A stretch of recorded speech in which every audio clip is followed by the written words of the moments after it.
Hola amigos de la tertulia de Estocolmo, el magazine radial en español que hacemos desde Estocolmo al mundo por FM 91.6 MHz, Radio Buchirca, y hoy para Leandro Gasco desde Miami, con el saludo especial para Carlos Manuel Estefanía y los oyentes. Es un gusto estar con Jorge Luis Sánchez Gras, popular periodista, escritor. Vamos a recorrer un poco de su camino transitado, de la actualidad y de la vida también. Buenas tardes, qué gusto grande tenerte, Jorge Luis. El gusto es mío, ya era hora de poder estar en esta frecuencia y poder conversar con tu gente. Un gustazo. Bueno, honor para mí. Contanos, tú eres de Holguín, Cuba. ¿Cómo se produce tu contacto con la literatura, con los medios, tu formación, la familia? ¿Cómo comienza todo? En Cuba, por supuesto. Bueno, Holguín es un lugar muy cultural. Nunca se ha resignado con estar distanciado geográficamente de la capital cubana. Holguín nunca se ha pensado como provincia, nunca se pensó como aldea, nunca se pensó como pueblo. Holguín siempre se pensó como una capital cultural. De hecho, en su momento hubo una recopilación de poetas de Holguín, cuando nunca jamás había grabado un disco de larga duración de poesía, jamás se había hecho en Cuba. Se hizo en Holguín con una antología poética cuyo nombre fue Provincia del Universo. O sea, no somos provincia de ningún país. Es un lugar que se resiste mucho.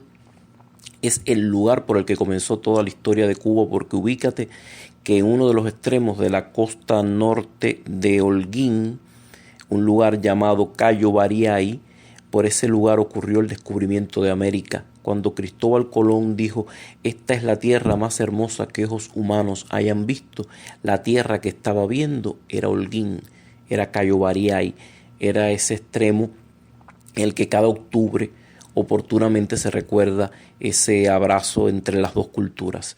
Yo nací ahí, yo soy de ahí, he andado bastante trecho por el mundo, no recuerdo un lugar que supere a Holguín en cuanto a la vibra, a la espiritualidad, al sentido que tiene la gente de patentar el orgullo de ser holguineros y de refrendarlo en cualquier sitio.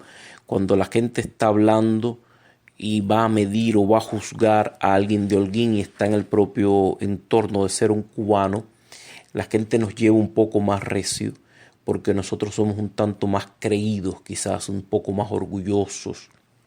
Y así se ha ido desarrollando durante todo este tiempo lo que es Holguín. Hay una tenencia de gobierno del año 1752, hay un hato de 1545.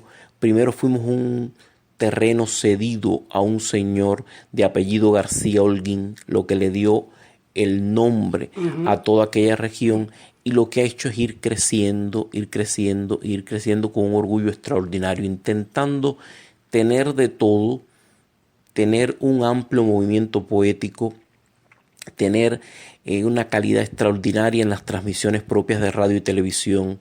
Holguín es, a pesar de estar a mucha distancia en el extremo, prácticamente en el extremo oriental de la isla, a mucha distancia de La Habana, es un lugar con teatro propio, con ópera propia, con ballet propio, con compañía de danza moderna propia, con un movimiento literario extraordinario, con un movimiento científico, con un movimiento de universidades, pero siempre fue así. No es que sea únicamente después de la segunda etapa del siglo XX, siempre fue un deseo de autosuperación, de hablar en alto, de no bajar la cabeza, de sentirse cubano desde otra manera. No fue Holguín quien legó a la humanidad el hacer que volá, ni nada de eso con el que nos han estigmatizado los cubanos, con la gente se encuentra con un cubano por el mundo, le dice hacer, porque lo peor es lo que termina exportándose más rápido. No, para nada. Holguín es un lugar que es como un baluarte de resistencia cultural, y un lugar del que estoy orgulloso todos los días. Me parece muy rescatable también viendo los posts que pones en las redes sociales, por ejemplo, en Facebook, cuando fuera de los comentarios o promociones que se puedan hacer o algún destaque de la actualidad, también dejas un lugar para reconocer a personalidades. Por ejemplo, cuando deja este mundo, aunque dejar el mundo en algunos casos es trascenderlo, porque, bueno, ciertas personas generan esto con su quehacer, con su misión, que queden en el tiempo instaladas, ¿no? Por ahí leía, descanse en paz, Maida Pérez Gallego. Holguín queda en deuda contigo por tantos años de amistad, poesía y amor infinito. A nuestra América, benditos sean los versos en los que anunciaste tu partida. Veracidad, elocuencia y credibilidad. La palabra en primer plano. Rigor para enfrentar el mundo que nos rodea.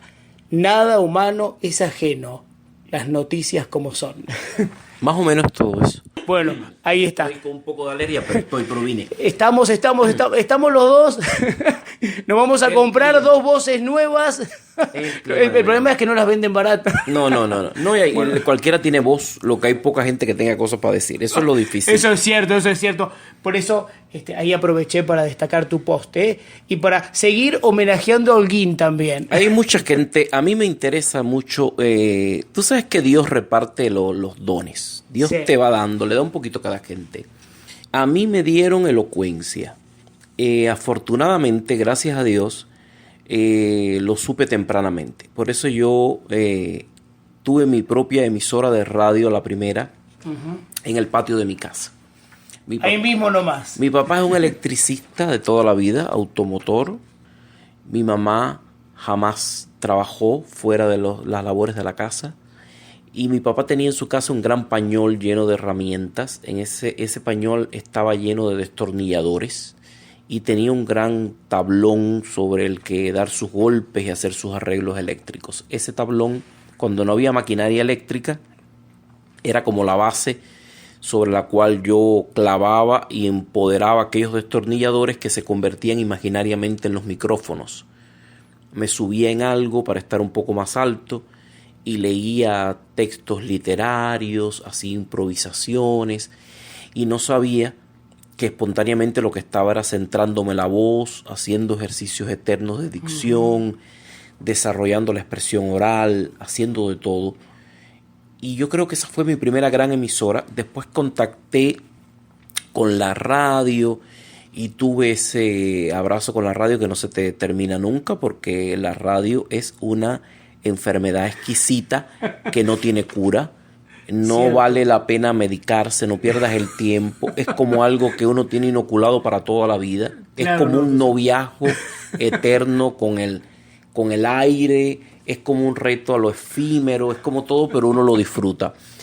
Y entonces ahí comencé a trabajar durante toda mi vida. Yo he hecho lo que más he hecho en mi vida es trabajar en la radio, en la televisión. Tengo una carrera enorme porque desde que tengo 8 años estoy entre cámaras y micrófonos. Yo no he hecho otra cosa en mi vida que no sea hablar y escribir. Es como un don que me dieron y del cual le ha dado el sustento a mi vida y a mi familia. Y entonces me he permitido poder reflexionar sobre eso porque como han sido tanto tiempo, con tantos palos que te da la vida, como diría Fayaz Camis, el poeta, uno tiene que detenerse a hacer paradas necesarias y uno se da cuenta de lo que le dieron, el camino que uno comenzó. Y eso me lleva a pensar en lo que te decía, de que en la repartición esa de los dones, Dios dijo, démosle a este niño, Jorge Luis Sánchez Gras, el hijo de Nora y Ramón, el muchacho de Holguín del 14 de enero del 76, démosle elocuencia. Después, como uno no debe conformarse con lo que le dan, debe ir a pulirlo, debe perfeccionarlo, debe hacerse responsable. A lo largo de esta carrera he entendido que la elocuencia no sirve de nada si no está comprometida con la verdad. Y por eso yo me he preocupado en ser coherente y en decir la verdad. Uno no tiene la verdad absoluta, uno no siempre dice la verdad con la dimensión que llevaba, pero al menos la interpretación de la realidad que me ha tocado vivir ha sido mi verdad y yo la he defendido en todas las plataformas en las que he estado, sintiendo ese abrazo, esa necesidad. Ahí repasando mis posts ves mucho de obituarios, porque a mí yo no soy gente de estar publicando a diario en las redes las miserias humanas cotidianas, ni de vanagloriarme de los hechos más simples, de los más sencillos, de los que constituyen rutinas básicas que hacen todas las personas todos los días. Entiendo que hay personas que no han tenido una plataforma de exposición antes del boom de las redes sociales y que están como un destape de convertir las redes como en un diario personal en el que cuentan sus éxitos y sus miserias día a día. Yo entiendo. ¿Qué queda de eso? La pregunta, ¿qué queda de eso, no? Y además, qué bueno esto del rescate de los posts de quienes ya no están, pero están, y que honra, como decía José el grande. Lo que pasa es que me he dado cuenta en eso, como parte de esas miserias, que la gente quiere destacar esencialmente lo festinado. Y hay verdades a las que no quieren enfrentarse. Y la muerte es una verdad diaria y consecuente. Claro. Y hay mucha gente valiosa que hay que dejar una huella, hay que dejar una señal de lo que ocurrió, de su paso a la inmortalidad o no. Y poca gente hace eso con un nivel de decencia en las redes. El obituario es un régimen de vida que lleva su rigor y es un recurso expresivo, es un género periodístico tirado a menos. Antes los grandes periódicos del mundo, todavía lo siguen haciendo los grandes de verdad, tenían preparado el obituario de los candidatos a morir por edad y por calidad de vida para en el momento en el que ocurriera no tener que perder tiempo haciendo esas conciliaciones de las noticias. Sí. Yo creo que eso es algo que es válido, que la gente tiene que recordar. Hay mucho de obituarios en lo mío porque también hay otra cosa que me toca. Voy a ser autosuficiente con esto. Yo soy quizás el holguinero más mediático. Yo lo sé. Tengo que cargar con eso. Ahora mucha gente lo escuchará y le parecerá un poco petulante. En realidad no me interesa lo que piensen. Es así. ¿Por qué? Porque yo tengo una data de medios y de credibilidad que tienen mucho más tiempo que las mismas redes sociales. Cuando la gente abrió el primer Facebook, ya yo era un crédito que firmaba artículos en revistas, en periódicos, ya yo tenía una larga carrera. Y entonces ahora la gente necesita, porque cualquiera es medio, validar la veracidad de la información.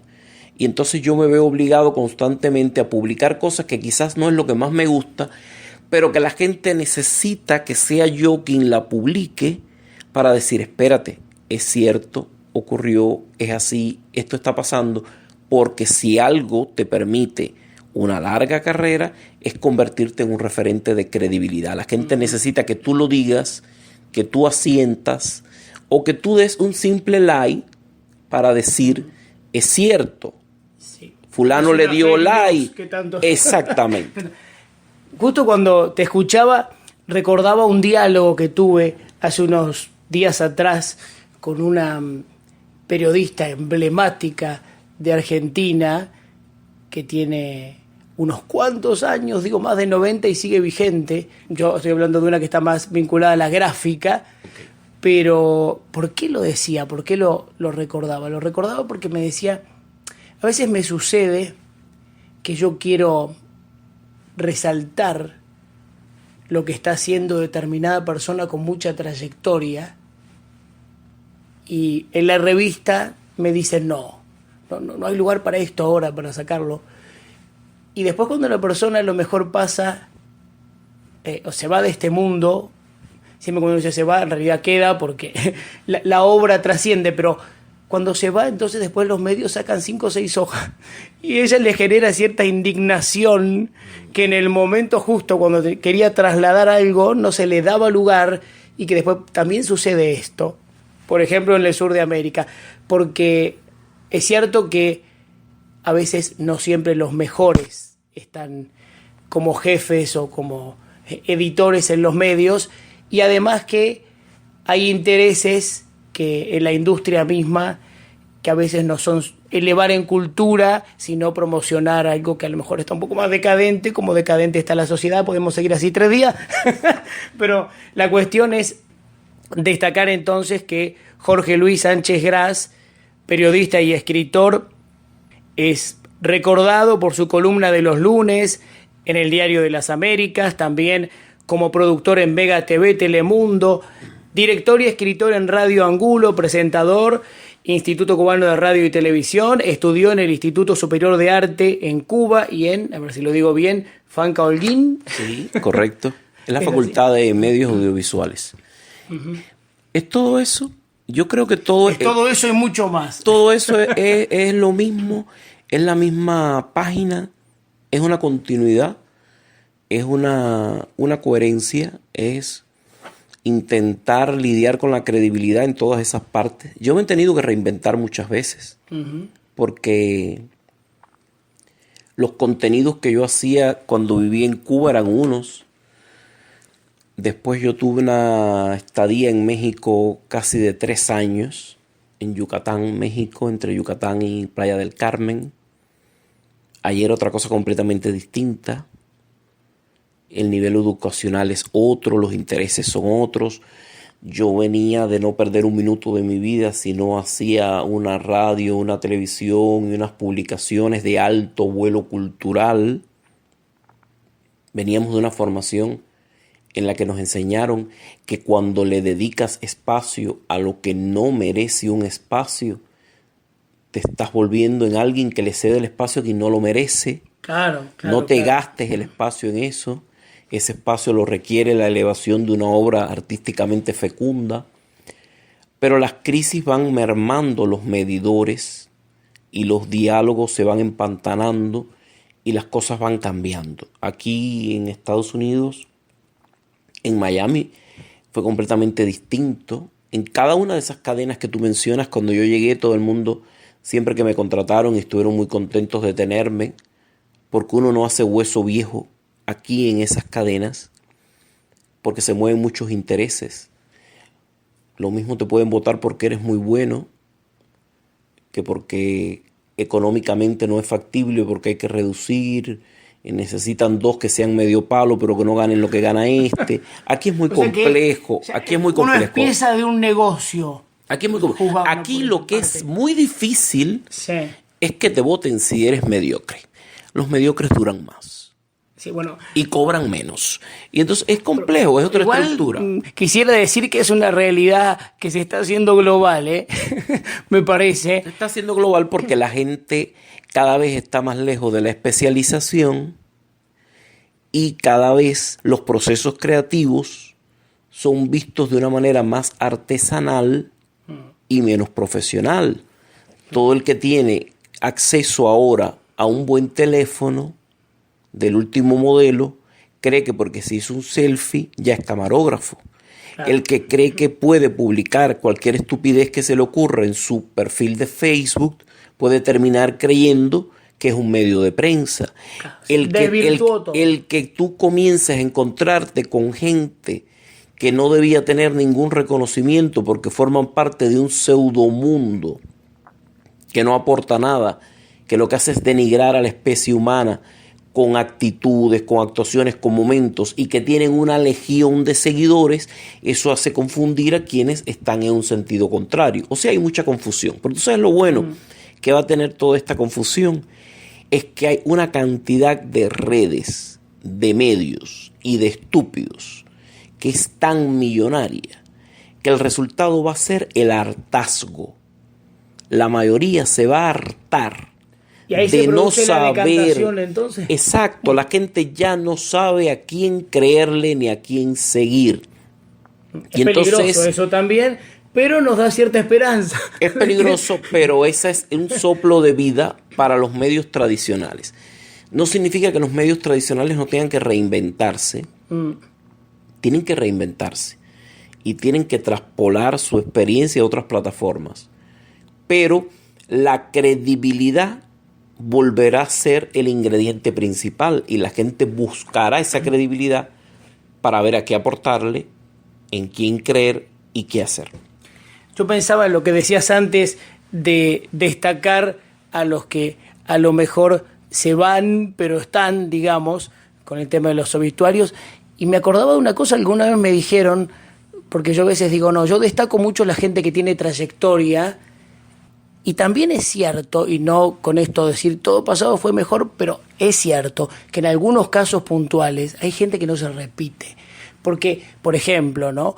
Yo tengo un libro que yo hice de un matrimonio de actores en Argentina, en donde, más allá de la formación que un actor podía tener con Stanislavski o lo que tú quieras, tenían encuentros, reuniones sociales, amistades con gente sumamente valiosa. Por ejemplo, no sé, Jorge Luis Borges o no sé, Mujica Lainez, lo que se te ocurra. Entonces, esos actores con esa formación, más ese mundo del que se nutrían, todo eso está como perdido en el aire. Y por eso el deseo muchas veces de resaltar a esa figura. Pero los únicos están, los únicos existen. Sí. Lo que pasa es que hay que identificarlos. Y ahora es más difícil porque nosotros estamos viviendo una era de hibridación cultural. Todo es visto como un pastiche. Dicho en cubano sería como un pegote. Es como que hay una rara mezcla de cosas que uno no tiene cómo discernir. La música, en su expresión de la música popular, ha tenido un largo periodo que lleva ya acumulado de decaimiento en cuanto a la creación por una tendencia malévola llamada fusión, que es la mezcla de muchos géneros, espacios y estilos. Todo el que no dominaba nada de lo anterior y que está haciendo una cosa simplona y mala, está amparado en decir, no, esto es como una fusión. ¿Una fusión de qué? Para usted fusionarse en algo, tiene que partir de dominar los ingredientes que está usando. Y esos ingredientes son géneros de la música. No me hable de eso.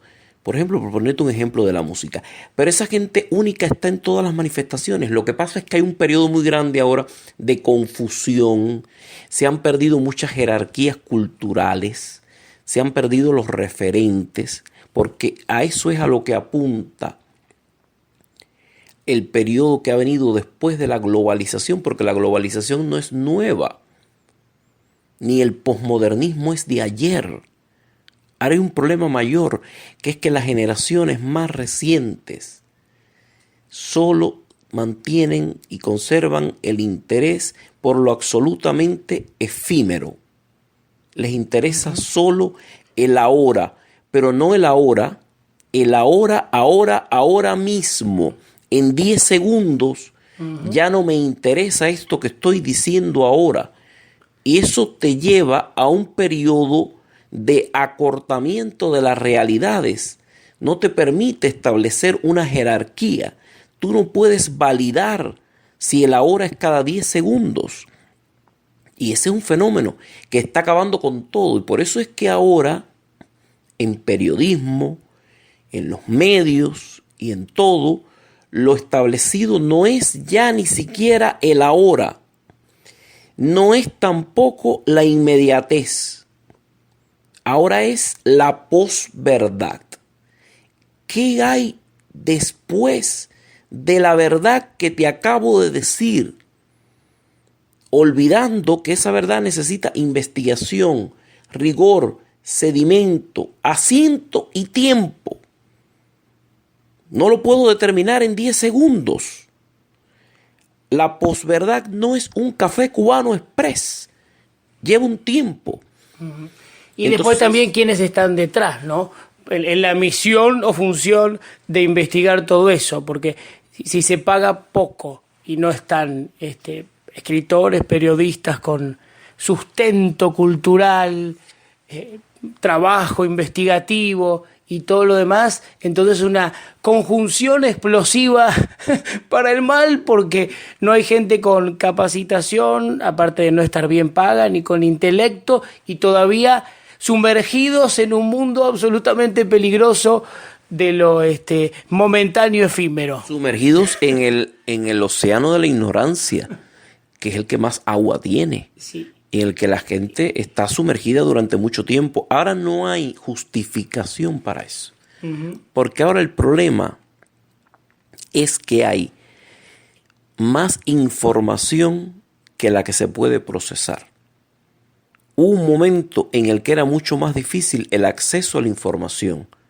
Ahora la información te abruma.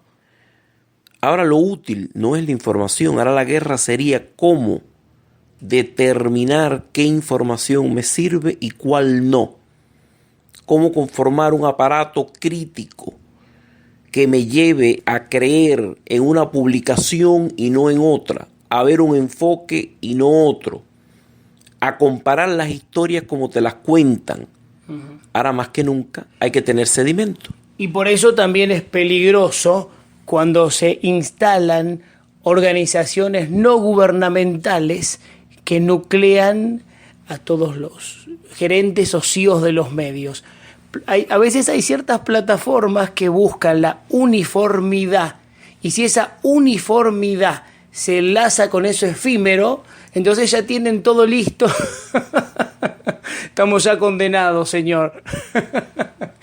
Estamos condenados, pero podríamos librarnos de esa pena de muerte. Porque hagamos algo, entonces. No, hay que verlo, hay que oler, hay que encontrarle el tufo.